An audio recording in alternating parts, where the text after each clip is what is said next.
Hello everyone, this is Badal Verma and welcome back to my educational YouTube channel IS Point. I hope you are very well. So today we will discuss about socialism in Europe and the Russian Revolution part 2. So let's start student. तो आज हम बात करने वाले हैं रूसी क्रांति के बारे में यानी कि रशियन रेवोल्यूशन के बारे में। तो देखिए रेवोल्यूशन का मतलब होता है जब एक तरीके से संपूर्ण सोसाइटी किसी सोसाइटिकल इशू यानी कि एक तरीके से सामाजिक परिवर्तन को लाने के लिए इकट्ठा होती है, तो उसे ही हम एक तरीके से रेवोल्यूशन कहते हैं। यानी कि सीधे सीधे शब्दों में बताऊं, क्रांति एक तरीके से उसे कहा जाता है जब एक तरीके से सामाजिक परिवर्तन के लिए संपूर्ण समाज इकट्ठा होता है और इकट्ठा होने के बाद उसे कम समय में ही उस परिवर्तन को लेकर आता है, तो उसे ही क्रांति कहा जाता है। ऑलराइट, तो आज हम बात करेंगे रूसी क्रांति के बारे में कि आखिर रूसी क्रांति के क्या कारण थे और इसके होने के बाद क्या आर्थिक, सामाजिक और राजनीतिक परिवर्तन रूस के साम्राज्य में देखने को मिले। तो चलिए बात करते हैं। तो यूरोप के सबसे पिछड़े औद्योगिक देशों में से एक रूस में यह समीकरण उलट गया। तो 1917 की अक्टूबर क्रांति के जरिए रूस की सत्ता पर समाजवादियों ने कब्जा कर लिया। फरवरी 1917 यानी कि 1917 में राजशाही के पतन और अक्टूबर की घटना को ही अक्टूबर क्रांति कहा जाता है। तो ये इंपॉर्टेंट पॉइंट हमारा बन जाता है कि अक्टूबर क्रांति किसे कहा जाता है, आप लोग ये याद रखेंगे। ऑलराइट, तो देखिए अक्टूबर क्रांति कहा जाता है, बिल्कुल सही बात है। अब ये देखेंगे कि क्यों ये हुई थी और क्रांति के समय रूस के सामाजिक और राजनीतिक हालात क्या थे। इन सवालों के जवाब ढूंढने के लिए हम क्रांति से कुछ साल पहले की स्थितियों पर नज़र डालेंगे। तो चलिए दोस्तों शुरू करते हैं। तो रूसी साम्राज्य जो कि 1914 का ये साम्राज्य है, तो 1914 में रूस और उसके पूरे साम्राज्य पर जार निकोलस द्वितीय का शासन था। यानी कि रूस के साम्राज्य पर किसका शासन था? जार निकोलस का। तो मास्को के आसपास पड़ने वाले भूक्षेत्र के अलावा आज फिनलैंड, लातविया, लिथुआनिया, एस्टोनिया तथा पोलैंड, यूक्रेन व बेलारूस के अन्य कुछ हिस्सों में रूसी साम्राज्य के अंग थे। यह साम्राज्य प्रशांत महासागर तक फैला हुआ था और आज के मध्य एशिया राज्यों के साथ साथ जॉर्जिया, आर्मेनिया व अजरबैजान भी इसी साम्राज्य के अंतर्गत आते थे। रूस में ग्रीक ऑर्थोडॉक्स चर्च में उपजी शाखा रूसी ऑर्थोडॉक्स क्रिश्चियनिटी को मानने वाले बहुमत और में से एक थे, लेकिन इस साम्राज्य के तहत रहने वाले कैथोलिक, प्रोटेस्टेंट, मुस्लिम और बौद्ध भी शामिल थे। यानी कि इस समाज में काफ़ी ज़्यादा जो लोग थे वो रहते थे और इसमें काफ़ी ज़्यादा बड़ा ये साम्राज्य था। तो पहले हम चित्र 3 को देख लेते हैं। तो चित्र 3 में आप जो देख पा रहे हैं, इसमें निकोलस द्वितीय का ये चित्र बनाया गया है जो कि व्हाइट हाउस का ये चित्र है 1911 का। तो यानी कि रूस के साम्राज्य पर इनका ही शासन था। तो खैर चलिए देखते हैं। तो 1914 का आप ये चित्र देख पा रहे होंगे जो कि रूसी साम्राज्य और उसके पहले से महायुद्ध शामिल यूरोपीय देशों को दर्शाता है। तो यानी कि यूरोप के सभी देश हैं जो 1914 में हुए प्रथम विश्व युद्ध में शामिल थे। ऑलराइट, तो चलिए अब बात करते हैं रूस के अर्थव्यवस्था और समाज के बारे में। तो 20वीं सदी की शुरुआत से ही रूस की आबादी का एक बहुत बड़ा हिस्सा खेती बाड़ी में जुड़ा हुआ था। रूसी साम्राज्य जो था वो लगभग 85% आजीविका के लिए खेती ही पर ही निर्भर था और यूरोप में किसी भी देश में खेती पर आश्रित जनता का प्रतिशत इतना नहीं था। यानी कि सबसे सर्वाधिक जो आजीविका पर निर्भर था वो कौन सा देश था? रूस, जो यानी कि एक तरीके से खेती बाड़ी पर ही निर्भर था। और आमतौर पर अगर बात करें फ्रांस और एक तरीके से जर्मनी की, तो वहाँ पर 40 से 50% ही लोग जो है वो खेती पर निर्भर थे। रूसी साम्राज्य के किसान अपनी ज़रूरतों के साथ साथ बाजार के लिए पैदावार करते थे और रूस अनाज का एक बड़ा निर्यातक था। उद्योग बहुत कम थे और सेंट पीटर्सबर्ग और मॉस्को प्रमुख औद्योगिक इलाके थे। हालांकि ज़्यादातर उत्पादक कारीगरी करते थे, लेकिन कारीगरों की वर्कशॉपों के साथ साथ बड़े बड़े कल कारखाने भी मौजूद थे और बहुत सारे कारखाने 1890 के दशक में चालू किए गए थे। तो इससे हमें ये पता चलता है कि 1890 के दशक में जो है कारखाने वो एक तरीके से चालू कर दिए गए थे। यानी कि इतना ज़्यादा अब किसानी यानी कि जो अधिकतम लोग थे वो खेती बाड़ी अब नहीं करते थे, वो कारखाने में कुछ लोग जो थे वो मजदूर भी बन गए थे। जब रूस के रेल नेटवर्क को फैलाया जा रहा था तो उसी समय रूसी उद्योगों में विदेश निवेश भी तेज़ी से बढ़ा था। तो इन कारकों से चलते हुए कुछ ही सालों में रूस के कोयला उत्पादन में 2 गुना और स्टील उत्पादन में 4 गुना वृद्धि हुई थी। सन 1900 तक कुछ इलाकों में तो कारीगरों और कारखाना मजदूरों की संख्या लगभग बराबर हो चुकी थी।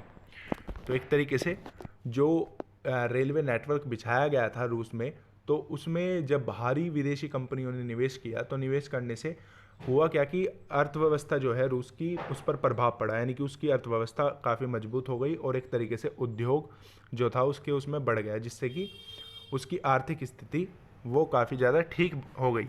क्योंकि पहले तो हमने देखा था कि 85% जो थे वो लोग किसा खेती बाड़ी पर ही जो थे वो निर्भर थे, परंतु अब हो क्या गया था, अब रूस का जो साम्राज्य है वो धीरे धीरे विकसित हो रहा था। तो देखिए, ज़्यादातर कारखाने उद्योगपतियों को निजी संपत्ति थे और मजदूरों को न्यूनतम वेतन मिलता रहा। आमतौर की आम पाली के घंटे निश्चित होते थे और इस बात का ध्यान रखने के लिए सरकारी विभाग बड़ी फैक्ट्रियों पर नज़र रखते थे। लेकिन फैक्ट्री इंस्पेक्टर भी नियमों का उल्लंघन को रोक पाने में नाकाम थे।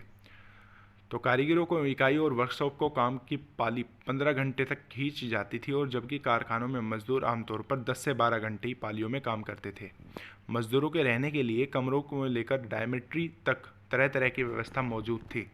सामाजिक तरह से मजदूर बटे हुए थे और कुछ मजदूर अपने मूल गांवों के साथ अभी भी गहरे संबंध बनाए हुए थे। बहुत सारे मजदूर स्थायी रूप से शहरों में ही बच चुके थे और उन्होंने बीच योग्यता और दक्षता के स्तर पर काफ़ी फर्क था। सेंट पीटर्सबर्ग ने एक धातु मजदूर से कहा कि धातुकर्मी मजदूर में खुद को साहब मानते थे और उनके काम से ज़्यादा प्रशिक्षण और निपुणता की जरूरत जो रहती थी। 1914 में फैक्ट्री मजदूरों में औरतों की संख्या 31% थी, लेकिन उन्हें पुरुष मजदूर के मुकाबले कम वेतन मिलता था, यानी कि कहीं ना कहीं यहाँ पर भी महिलाओं के साथ भेदभाव किया जाता था।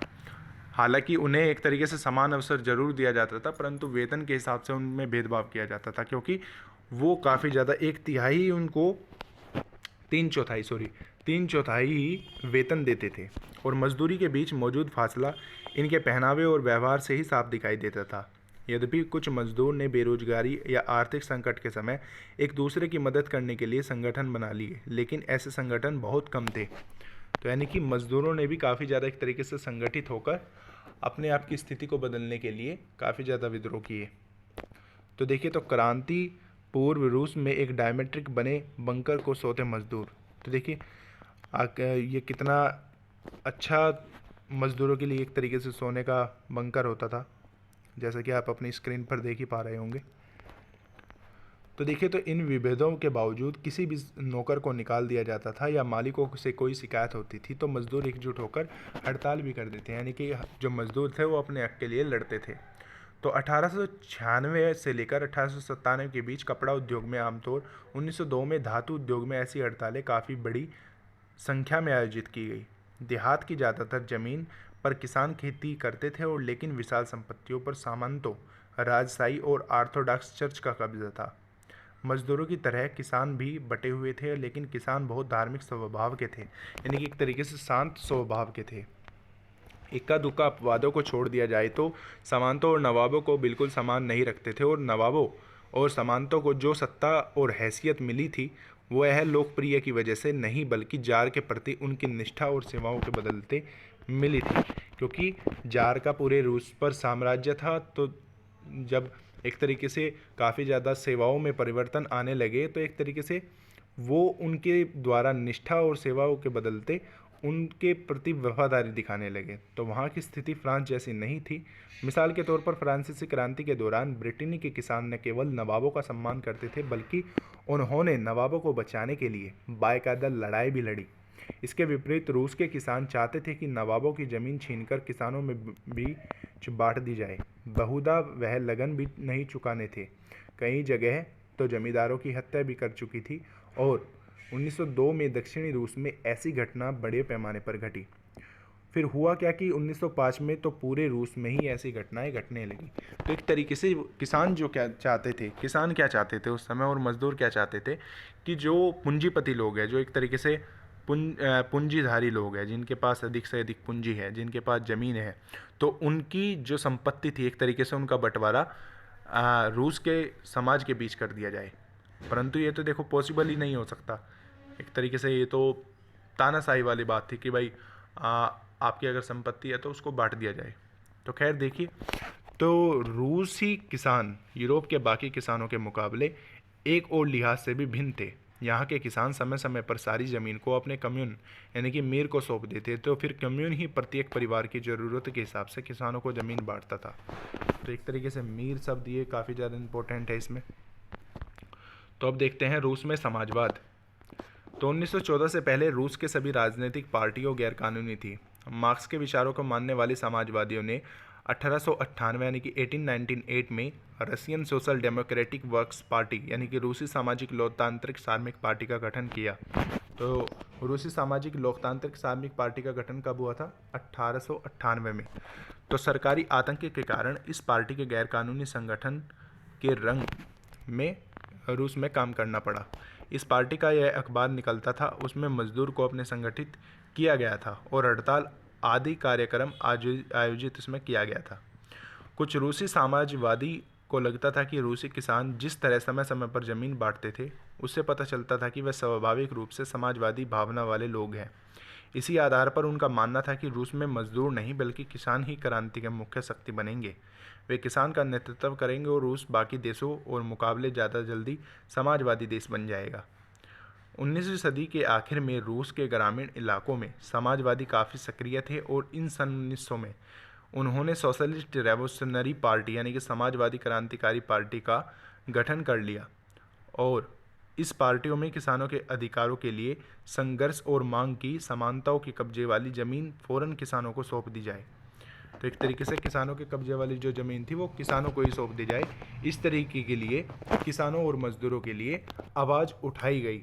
तो किसानों के सवाल पर सामाजिक लोकतंत्रवादी यानी कि सोशल डेमोक्रेट्स खेमा समाजवादी क्रांतिकारियों से सहमत नहीं था, लेकिन उनका मानना था कि किसानों में एकजुटता नहीं है, वह बटे हुए हैं और कुछ किसान गरीब हैं तो कुछ अमीर, कुछ मजदूरी करते हैं तो कुछ पूंजीपति हैं जो नौकरी करते खेती करवाते हैं और अपनी आपसी विभेदों को चलते वे सभी समाजवादी आंदोलनों का हिस्सा नहीं हो सकते। तो संगठनिक रणनीति के सवाल पर पार्टियों के गहरे मतभेद थे। तो व्लादिमीर लेनिन यानी कि वेसेलिमिक खेमे के मुखिया सोचते थे कि जार यानी कि राजा शासित रूस जैसे दमनकारी समाज में पार्टी अत्यंत अनुशासित होने चाहिए और अपने सदस्यों की संख्या व स्तर पर उनका पूरा नियंत्रण होना चाहिए। और दूसरा खेमा यानी कि मेनेस्विक मानता था कि पार्टियों के सभी को सदस्यता दी जानी चाहिए। तो ये इस तरीके से जो थे, अब क्रांति की शुरुआत यहीं से हुई थी, यानी कि एक तरीके से किसानों और मजदूरों के लिए अब आवाज़ उठानी शुरू कर दी थी। यानी कि जो किसानों की ज़मीनों को कब्जाया गया था, तो उनको वो एक तरीके से वापस मांग के लिए एक तरीके से उन पर वो क्रांति कर रहे थे। ऑलराइट, तो दो एक तरीके से पार्टियां बनाई गई थी, एक 1900 में और एक 1898 में। तो आप लोग ये याद रखना। ऑलराइट, तो देखिए उथल पुथल का समय 1905। तो चलिए अब देखते हैं कि 1905 की क्रांति में क्या एक तरीके से उथल पुथल का समय रहा। तो देखिए रूस में निरंकुश राजशाही था। अन्य यूरोपीय शासकों के विपरीत 20वीं सदी की शुरुआत में ही जार राष्ट्रीय संसद के अधीन नहीं था। तो उदारवादियों ने इस स्थिति को खत्म करने के लिए बड़े पैमाने पर मुहिम चलाई। 1905 की क्रांति के दौरान उन्होंने संविधान की रचना के लिए सोशल डेमोक्रेट और समाजवादी क्रांतिकारियों के साथ लेकर किसानों और मजदूरों के बीच काफ़ी काम किया। रूसी साम्राज्य के तहत उन्हें राष्ट्रवादी जैसे पोलैंड में और इस्लाम के आधुनिकीकरण के समर्थक जदीदियों मुस्लिम बहुल इलाकों में का भी समर्थन मिला। रूसी मजदूरों के लिए 1904 का साल बहुत बुरा रहा। जरूरी चीज़ों को कीमती इतनी तेज़ी से बढ़ी कि वास्तविक वेतन में 20% तक की गिरावट आ गई। यानी कि एक तरीके से जो मंदी थी, यानी कि आर्थिक मंदी जो थी वो बढ़ गई थी। तो उसी समय मजदूर संगठनों की सदस्यता में भी इस तरीके से तेज़ी और वृद्धि हुई। जब 1904 में गठित की गई असेंबली ऑफ रशियन वर्कर्स रूसी कार्मिक सभा के 4 सदस्यों को प्यूतिलॉव आयरन वर्क्स में उनकी नौकरी से हटा दिया गया, तो मजदूरों ने आंदोलन छेड़ने का ऐलान कर दिया। अगले कुछ दिनों के भीतर सेंट पीटर्सबर्ग ने 1,10,000 से ज़्यादा मजदूर काम कर रहे घंटे घटाकर 8 घंटे किए जाने, वेतन में वृद्धि और कार्य स्थिति में सुधार की मांग करते हुए हड़ताल जो थी उस पर चल दिए। तो यानी कि एक तरीके से मज़दूरों के लिए क्या बेनिफिट कर दिया, जो मज़दूरों को 15 घंटे तक काम करना होता था वो अब 8 घंटे करने की मांग की। तो काफ़ी बड़ा ये मज़दूरों के लिए बदलाव था। और काफ़ी बड़ा एक कदम था। तो इसी दौरान जब पादरी गोपान ने नेतृत्व में मजदूरों का एक जुलूस विंटर पैलेस जार का महल के सामने पहुंचा तो पुलिस और कॉस्मस ने मजदूरों पर हमला बोल दिया। इस घटना में 100 से ज़्यादा मजदूर मारे गए और लगभग 300 घायल हुए। इतिहास में इस घटना को खूनी रविवार के नाम से जाना जाता है। तो खूनी रविवार के नाम से किसे जाना जाता है, इस चीज़ को भी आप याद रखेंगे। तो 1905 की क्रांति की शुरुआत इसी घटना से हुई और सारे देश में हड़ताल होने लगी। जब नागरिक स्वतंत्रता के अभाव का विरोध करते हुए विद्यार्थी और अपनी कक्षाओं का बहिष्कार करने लगे तो विश्वविद्यालय भी बंद कर दिए गए। वकीलों, डॉक्टरों, इंजीनियरों और अन्य मध्यवर्गीय कामगारों में संविधान सभा के गठन की मांग करते हुए यूनियन ऑफ यूनियंस की स्थापना कर दी गई। तो एक तरीके से काफ़ी ज़्यादा बड़े पैमाने पर जो ये विद्रोह था वो बढ़ गया था। पहले तो हुआ क्या था कि एक तरीके से किसानों की मांग के लिए ये किया जा रहा था, परंतु अब जो है वो एक तरीके से लोकतांत्रिक देश बनाने के लिए भी ये किया जा रहा था। तो देखिए नए शब्द क्या है, निरंकुश राजशाही यानी कि राजा का बिना रोक टोक शासन, और जदीदी का मतलब होता है रूसी साम्राज्य के सक्रिय मुस्लिम सुधारवादी। और वास्तविक वेतन का यह बात का पैमाना होता है कि किसी व्यक्ति का वेतन से मैं वास्तव में कितनी चीज़ें खरीद सकता है, तो उसके 20% जो था वो कम हो गया था। ऑलराइट, फिर हुआ क्या था कि 1905 की क्रांति के दौरान जार ने एक निर्वाचित परामर्श संसद या ड्यूमा के गठन पर अपनी सहमति दे दी। क्रांति के समय कुछ दिनों तक फैक्ट्री मजदूरों की बहुत सारी ट्रेड यूनियनों और फैक्ट्री कम्युनिटी की अस्तित्व में रही। 1905 के बाद ऐसी ज़्यादातर कमेटियों और यूनियनों अनिवार्य रूप से काम करने लगी और क्योंकि उन्हें गैरकानूनी घोषित कर दिया गया, राजनीतिक गतिविधियों में भारी पाबंदी लगा दी गई और पहली ड्यूमा का मात्र 75 दिनों के भीतर ही पूर्ण निर्वाचित दूसरे ड्यूमा की 3 महीनों के भीतर बर्खास्त कर दी गई। वह किसी तरह की जवाबदेही या अपनी सत्ता पर किसी भी तरह का अंकुश नहीं चाहते थे और उसमें मतदान कानूनों में फेरबदल करके तीसरी ड्यूमा और रूढ़िवादी राजनेताओं में भर डाला। उदारवादी और क्रांतिकारी को बाहर रखा गया। तो देखिए तो कितना एक तरीके से ये बदलाव आया, यानी कि आर्थिक रूप से भी हमें बदलाव देखने को मिल रहे हैं, राजनीतिक और सामाजिक रूप से भी हमें बदलाव देखने को मिल रहे हैं। तो काफ़ी ज़्यादा ये बदलाव देखने को हमें मिल रहे हैं रूसी क्रांति के तहत। तो आज का हमारा ये वीडियो लेक्चर यहीं पर समाप्त होता है। कल फिर से हम बात करेंगे फिर से हम बात करेंगे रूसी क्रांति के बारे में। तो आई होप कि आपके लिए ये वीडियो काफ़ी ज़्यादा इन्फॉर्मेटिव रहा होगा। अगर आपको ये वीडियो अच्छा लगा है तो वीडियो को लाइक, शेयर, कमेंट करना नहीं भूलें। और अगर आप हमारे यूट्यूब चैनल पर नए हैं तो यूट्यूब चैनल को सब्सक्राइब कर लीजिए, जिससे आपको हमारी वीडियो के आने वाली नोटिफिकेशन सबसे पहले टाइम पर मिल जाए। इसी के साथ हैव ए गुड डे। जय हिंद।